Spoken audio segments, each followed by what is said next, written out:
Welcome home, Cojourners. I'm glad you're here for another episode of the Homecoming Podcast. I'm Dr.Thema, a licensed psychologist, ordained minister, and sacred artist, here to help facilitate your journey back home to yourself. And we're going to start today, as we do every week, with a poem. And this week's poem, it's going to be an excerpt from Nikki Giovanni, and the poem is called The Blues. Some folks think the blues is a song or a way of singing, but the blues is history, a way of telling how we got here and who sent us. The blues may talk about my man or my woman who left me or took my money and is gone, but what they mean is I was stolen. We sang the blues in the cotton fields, not to complain about our lives, but to let each other know we are still here. We stirred the blues in our stews to give us the strength to go on. And Lord have mercy, we use the blues to give us joy and to make us laugh, to teach us how to love and dance and run away. And much more, thank the Lord, how to stay until the next day. The blues is our history, our quilt, the way we fry our chicken, the way we boil our grains to make us some real good something to drink. The blues is our encyclopedia, and no matter who tries to copy us, only we know the real meaning of these songs. Yes, yes, yes, yes. I want you to think about on today your own song. What do your blues sound like? What is the story they tell? Not only the story of your individual life, but your intergenerational life, your ancestral life. What are the stories that led to your story? What is the story of your yesterday? What is the story you are creating today? And what do you hope will be the imprint, the prophetic mandate for your story on tomorrow? And so as we think about the narratives, our stories, and consider the blues, I thought that poem was perfect because our topic on today is healing emotional pain. Healing emotional pain. And heartache and heartbreak are real. They can be devastating. They can shift us and turn our worlds upside down. We feel it deeply. And a part of the feeling it is recognizing our humanity. When I am shut down or cold or disconnected, then it denies me the fullness of my humanity. So first, I want to encourage you to reflect on what and maybe who are the things that broke your heart. And that's not just romantic relationship. As was mentioned in the poem, some of it may have been a breakup, a separation, a divorce. It may have been financial difficulty. It could be oppression in all of its various forms. It could have been a job or a dream that got deferred or denied or delayed. It could be a health diagnosis, a health condition. What are the things that broke your heart? And for some of us, it may be grief, grieving people or places or a time in your life, or grieving the things that you never got to receive or that you never got to be. There is power in your blues. There is power in naming it and knowing it and recognizing it. Sometimes we are in denial and pretend that we're fine and pretend that everything is okay. And when I do not acknowledge that my heart is broken or that it's bleeding, what often happens is the bleeding comes out in ways that I don't recognize. It may show up in the way you parent your children. It may show up in your control issues. It may show up in your temper. It may show up in your eating habits. It may show up in your substance use. And so we recognize the ways in which we have had heartbreaking experiences. But here is the truth of it, that these broken hearts can also heal. And I just believe that some of you are a witness to that. We would call it your testimony, to be able to proclaim what are the things that broke my heart but didn't have the final say. I am so glad about that, that I can say I have survived some heartbreaking experiences, and that was not the end of my story. And so that's why this is our topic on today, is because even though I recognize that many of us are in emotional pain right now, I am hoping that you can outlast it, that you can outlive it, that you can even broaden the frame so that I see the wound, but that's not all I see. I see the pain, but that's not all I see. And so as we consider, just like the poem said, that the blues can express our pain, but it also can be the anthem that gives birth to our joy. And so how do we begin to tend to our broken hearts?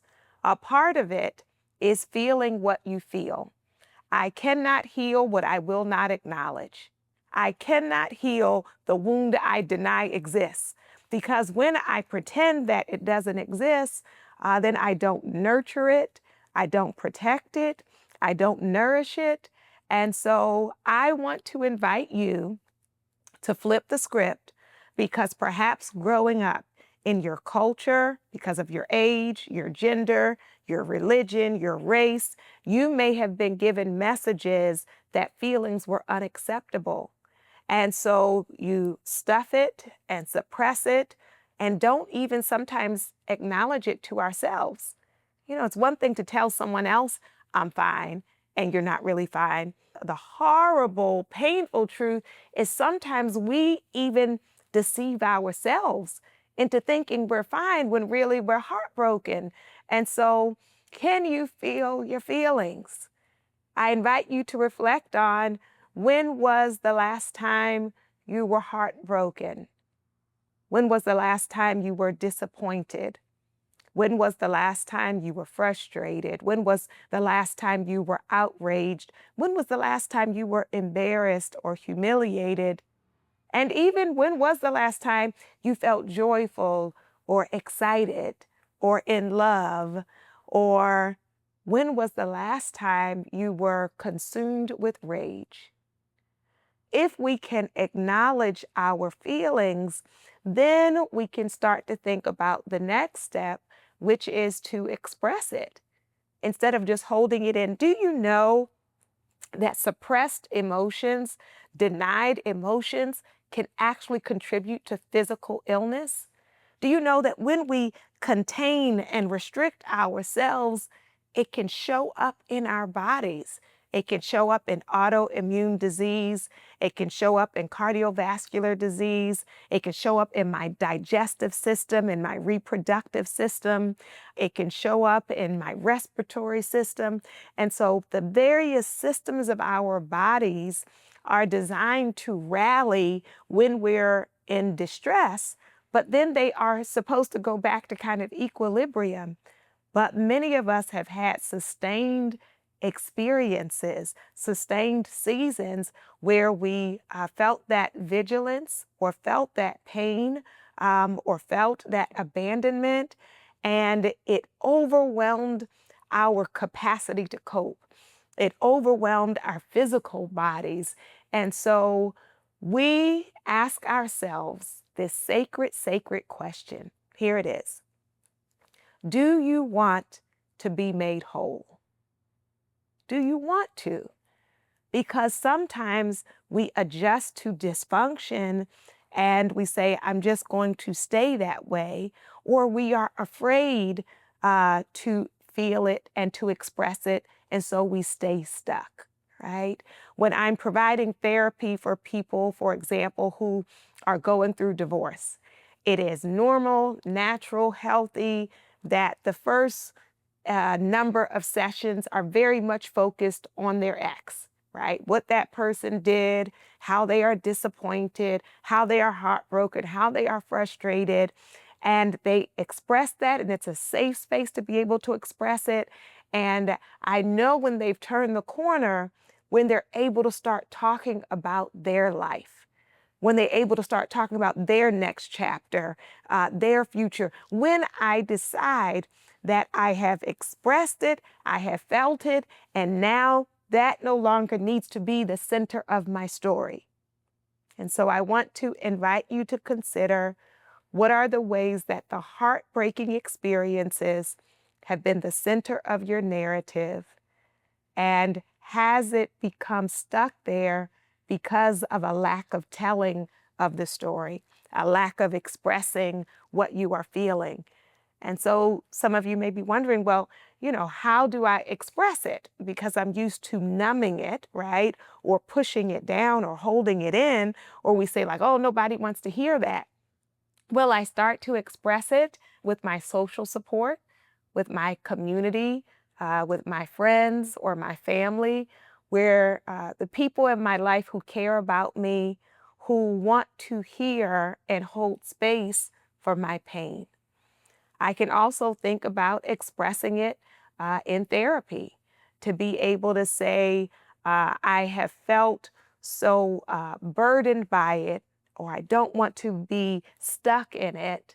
I want to work through it. So I want to work with someone who has some expertise in helping me facilitate this journey. So that may be another way to express it. And then you all know I love the arts. So a beautiful way of expressing it is with your creativity. So you can write poems about it. You can do a dance about it. I mean, dance it all the way out. All of those feelings you've been holding in, you can sing about it. And the good thing about when it's about self-expression, it doesn't matter if you sound like Beyonce or Aretha Franklin, or you sound like some notes that are kind of all over the place. But I want you to know, in the shower and in the car, we all sound good. And so I can express it in my music. In my therapy office, I like to have instruments, which is why here I have my drum and a tambourine, because I can express what I've been holding in musically, in terms of visual arts.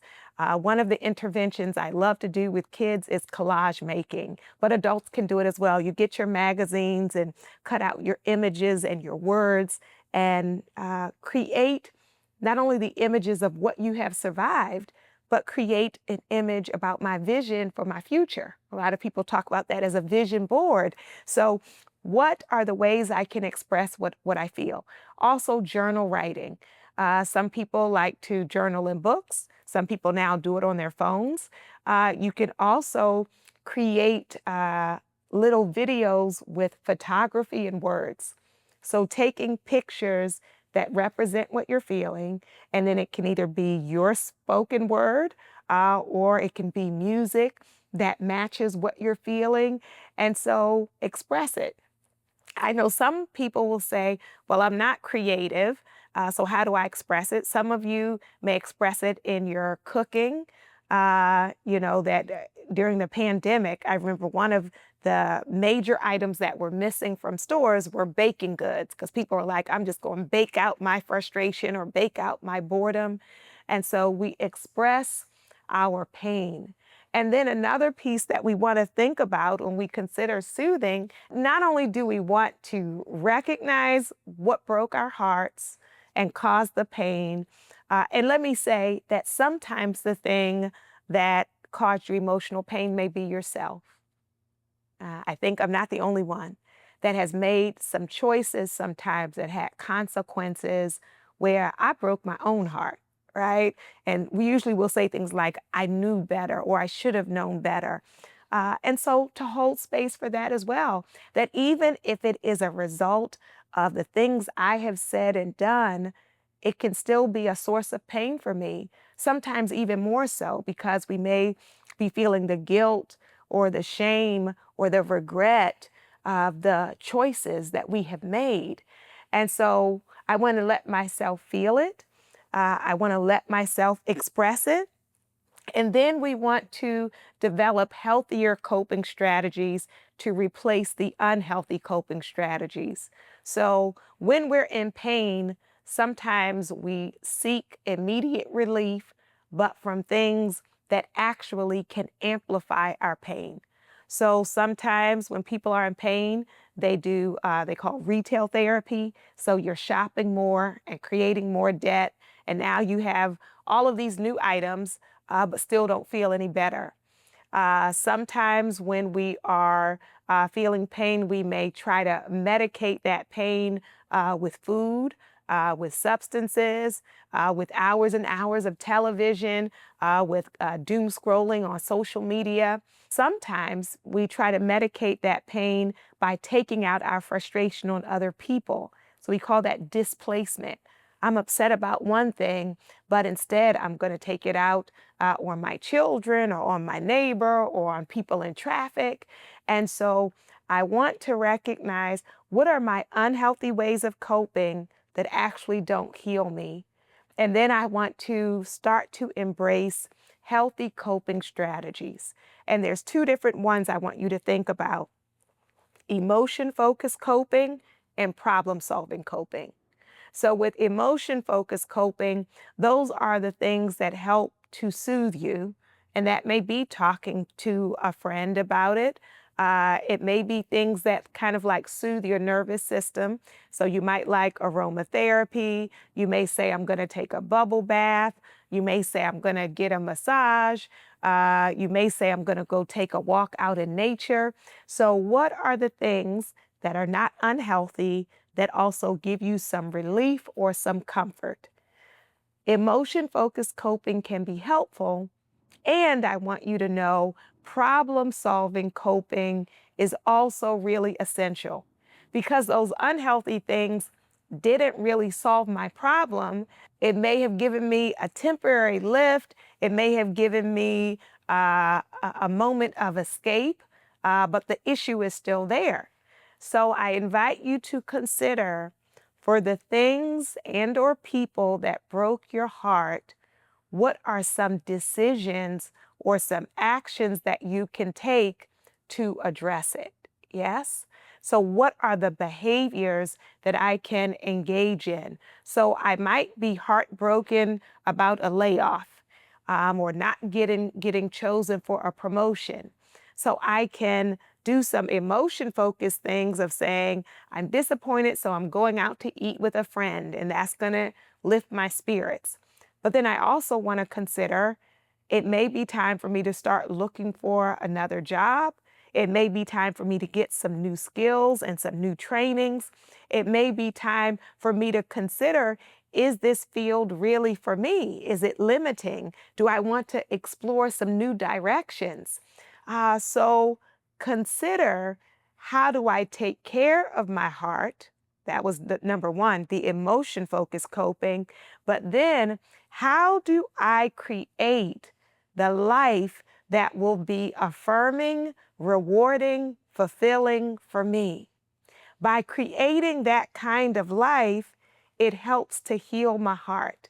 By creating a life that I'm not trying to escape, it will help to soothe me and to comfort me in important ways.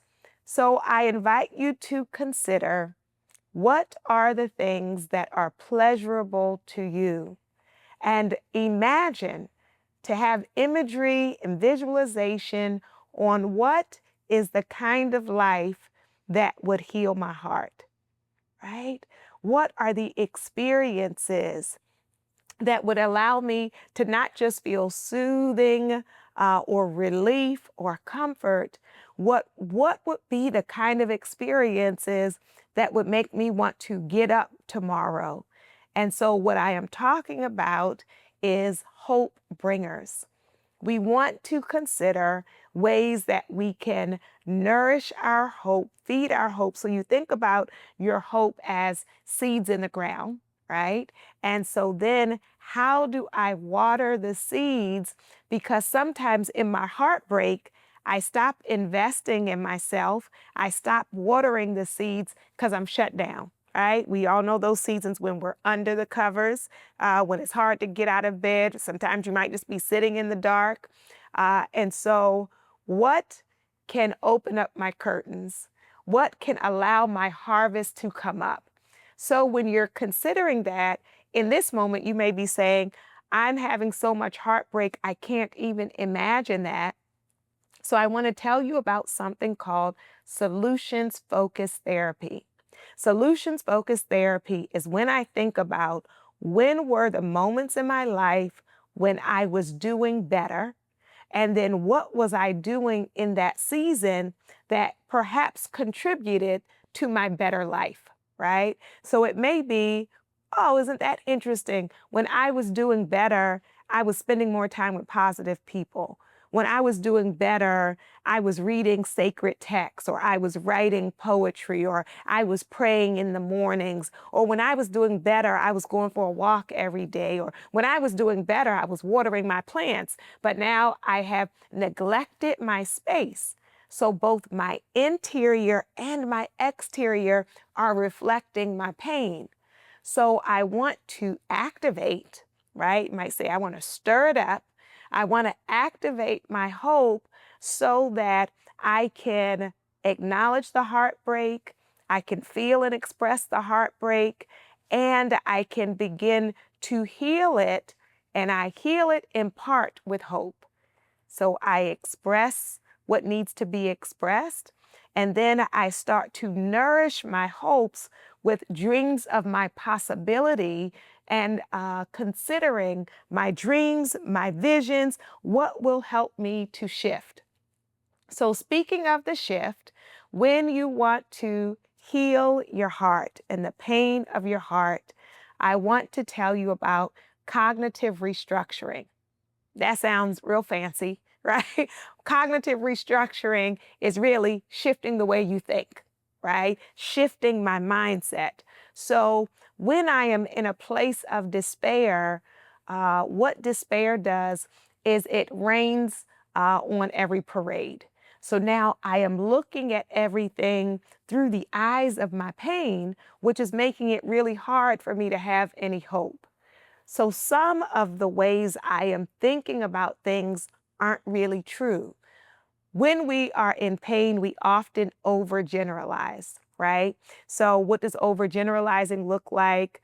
Let's say one or two people didn't like you and you're heartbroken about that. And so now the script becomes nobody likes me and no one ever will like me, right? So we want to begin to challenge our negative thoughts, our negative generalizations, so that instead I can start to pay attention to uh, the both and. So what is the both and?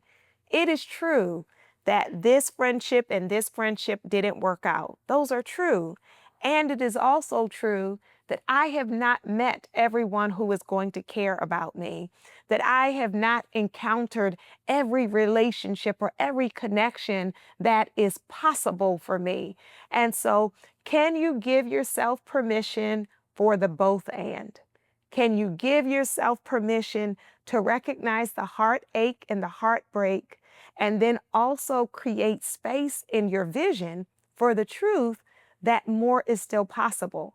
So it may be that I am heartbroken because of a death, because of grief and of loss. And you may say to yourself, I will never get over it. And let's say we don't have to challenge that to say that I will always be aware of the lack of this person's physical absence from my life. And then, like, what do I have to add to that, right? So I will always acknowledge it. And I'm also thankful for the lessons they've given me, for who they created me to be, that they inspire me in these ways. And I know that they would like for me to have joy in my present life and in my future life. So I want to invite you to challenge the script, that narrow script of negativity, and to expand what is actually possible for you, to acknowledge the full range that, as we said in the beginning with our poem, the blues is a part of my journey, but there is more to my life than my blues. And I give myself permission to sing my blues. I give myself permission to acknowledge the downbeats of my life. But in addition to the downbeats, there are some upbeats. And my despair will often force me to only see what has gone wrong. And I invite you to consider, even if it was brief, even if it was only 1 or 2 moments or 1 or 2 people, what are the things that went right? And so as we consider that, we recognize that in addition to our cognitive techniques, that we also, when we're having heartbreak and heart pain, want to consider releasing. Sometimes we're stuck in rehearsing or rehashing or ruminating, and we are stuck in our past. And so I want to acknowledge the past. Our roots and our early experiences are essential, but I want to give you a strategy. And that strategy is, once I have exhausted the why, I keep asking myself, why? Like, why did this happen? Why did they do this? Or why did this happen to me? At a certain point, I give myself permission to shift my question from why to what now. Because some things you will never get a satisfying answer for the why. Some things are the mystery. And so I may not fully have an answer to why that sits well with me or that brings me total peace. But what I can say is I want to make some decisions for what now. I don't know why that happened. I don't know why it happened to our family. I don't know why it happened to our community. I don't know why. And I grieve that. I feel the heartbreak of that.